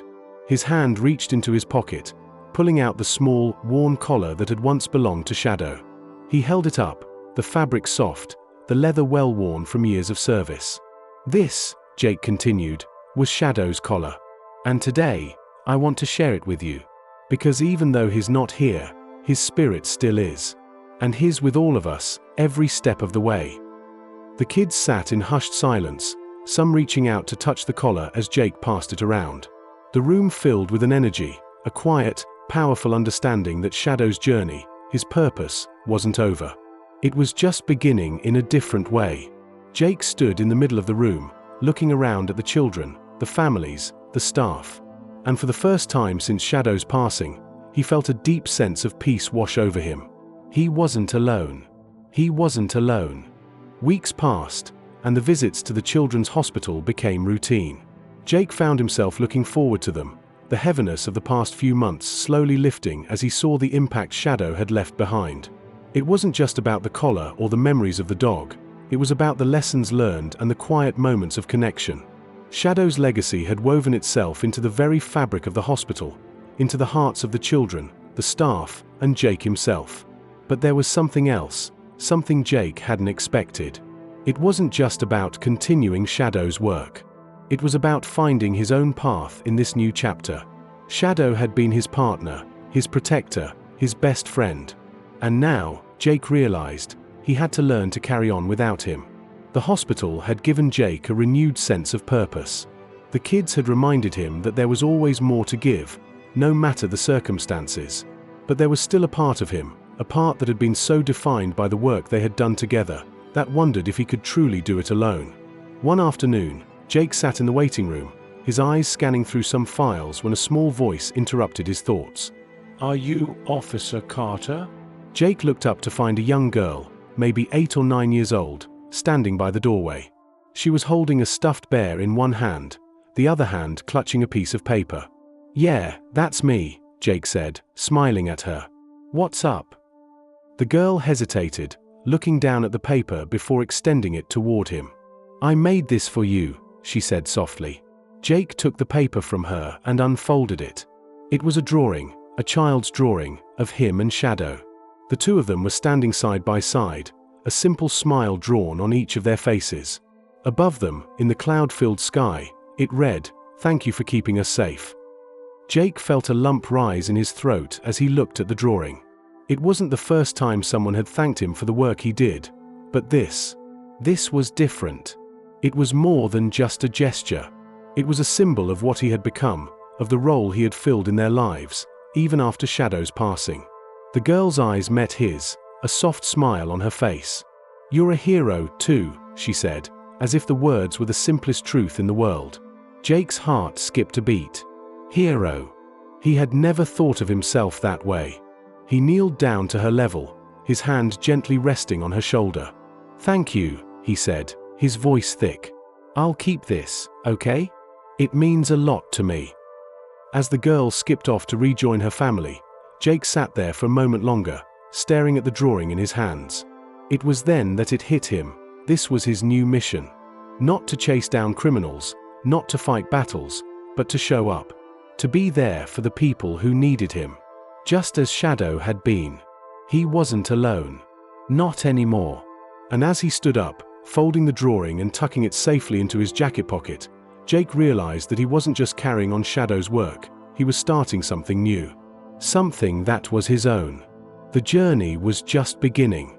The days turned into weeks, and with each visit to the hospital, Jake felt himself changing. It wasn't dramatic at first, just small, almost imperceptible shifts. He was no longer the officer chasing down criminals on the streets. He was the man walking beside children, listening to their stories, offering comfort in the simplest of ways. The first time a child asked him about Shadow, Jake had choked on his words. How could he explain to them that Shadow wasn't coming back? That the dog who had been the symbol of strength and loyalty was now gone? But then he remembered something. Shadow wasn't gone. Not really. Shadow had given them more than his strength. He had given them hope.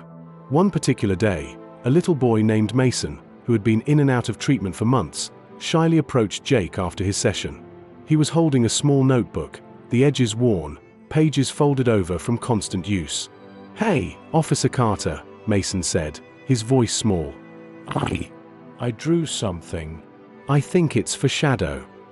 Jake kneeled beside him, his heart swelling with something bittersweet. Mason had been one of the kids who had spent time with Shadow, and Jake had seen the way the boy's eyes lit up every time Shadow walked into the room. "What did you draw, Mason?"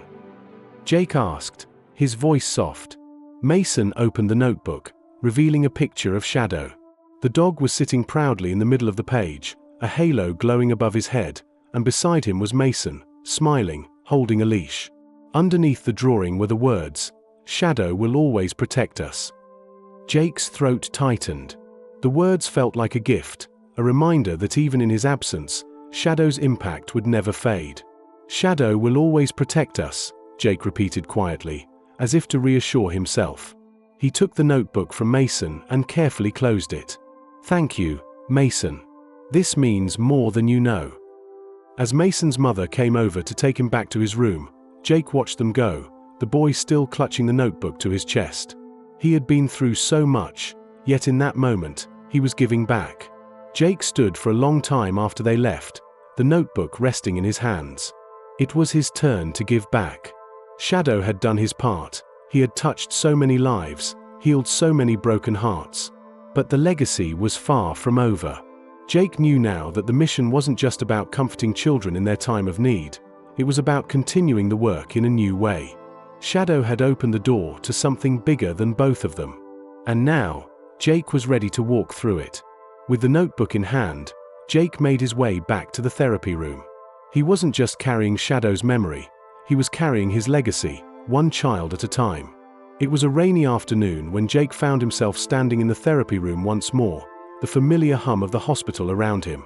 The children were playing quietly in the corner, a few of them sitting with their drawing materials, while others were lost in the world of soft toys.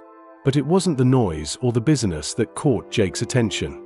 It was the empty space. For the first time since Shadow had passed, Jake realized that the room felt too quiet.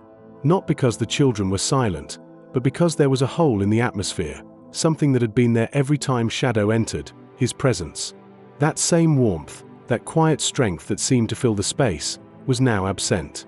But then, as if on cue, the door opened, and a nurse walked in. She held a small, familiar leash in her hand. "Officer Carter?" She smiled gently, and Jake felt the familiar pull at his chest. "There's someone who's been asking for you." Jake's heart fluttered as he stepped forward, his mind racing. He thought it was another child needing comfort, another hand to hold, another heart to mend.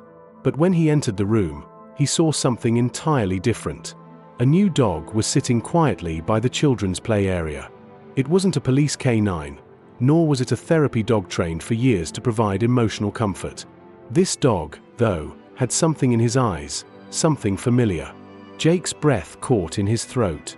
The dog had the same calm demeanor as Shadow, the same intelligent gaze that could tell stories without a word. He wasn't large, nor was he imposing, but there was a quiet strength to him that made Jake take an instinctive step forward. "Is this?" Jake started, his voice faltering. The nurse nodded. "His name is Buddy. He's just starting his therapy training, and we thought maybe you could help him get familiar with the kids." Jake swallowed hard, feeling the weight of the moment. It wasn't Shadow. But it didn't need to be. He approached Buddy slowly, his fingers brushing through the dog's fur, the same way he had done with Shadow all those years ago. The dog leaned into him, sensing the familiarity of his touch, and for a brief second, Jake felt that same warmth spread through him. He could almost hear Shadow's voice, like a quiet whisper in the back of his mind. "It's okay, you're not alone." Buddy stood up, tail wagging slightly, and took a few steps toward the children. Jake followed him, his chest full of that same peace he had felt so many times before. This wasn't the end. It never would be. Because the work was far from over. Shadow's spirit had ignited something in Jake that couldn't be put out. And now, with Buddy beside him, Jake realized that the mission would continue. There would always be another child who needed comfort, another soul to heal. The circle of hope, of healing, would never break. Jake turned to the children, watching as Buddy approached them, their eyes lighting up at the sight of the new dog. And for the first time in what felt like forever, Jake smiled. Because he knew that this, too, was part of the legacy Shadow had left behind.